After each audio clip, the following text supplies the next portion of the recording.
If you've been paying attention to the news, you may have noticed a little disturbance in Oregon. If you'd believe the media, there is a group of armed wingnuts, dripping with white privilege, who are issuing demands to the federal government. I mean, this is just terrorism, isn't it? Just face it, this is white terrorism from these right-wing radical Christians. I bet they're all racists too and probably support Donald Trump, and they just want free stuff. Well, that just must be terrible.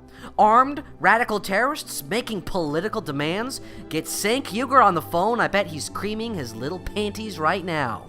And just look at Twitter and any comment section and you'll see the same thing. God, these terrible white racists should be taken out and shot. There have been 0 people killed, 0 people injured, and $0 in property damage so far. These must be the worst terrorists ever. Even the recent black riots managed to smash some fucking window shields before they were defended by the leftist media. But who are these people up against exactly? I bet they're just trying to hang black people and kill queers for Christ, right? They're actually fighting the Bureau of Land Management, a bureau that's been accused of ignoring environmental regulations and literally stealing $1 billion fucking dollars from Indian tribes. If you want to see liberal hypocrisy, here it is, folks. Progressive asswipes defending a government bureaucracy that has literally stolen from Indians and polluted the environment. But do you think they fucking care about facts? Of course not. The narrative is more important. A group of armed militants peacefully took over a federal building after the resentencing of Dwight and Stephen Hammond. That's right, the re-sentencing.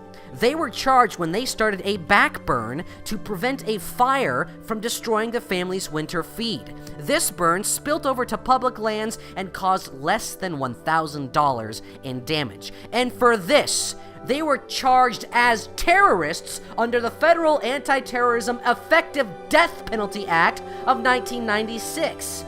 This law has a minimum sentencing of 5 years and a maximum sentencing of death.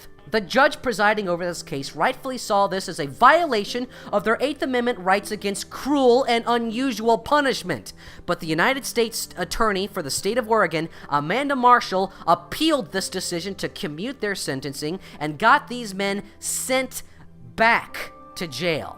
They had already served their time and are now being sent back to jail for a crime they had already paid for. If that isn't double jeopardy, then I don't fucking know what is. And this is just scratching the fucking surface of this fucking pustule. Because among the many accusations against the Bureau of Land Management is that they purposely flooded the lake in order to force nearby ranchers to sell their land. And isn't it convenient that they're starting to lease out mining operations for yellow cake uranium in the same fucking county where this protest is going on?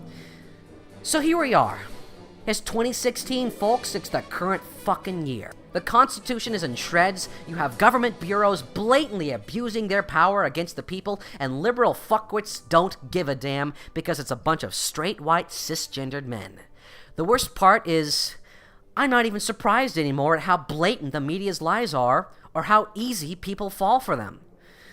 I remember when I was growing up, I had a healthy respect for adults. For some reason, the grown-ups were always the people who would fix everything, and my teachers and my parents would always implore me that if I was in any trouble, all I needed to do was find an adult, because the grown-ups are good people, and they're taking care of society.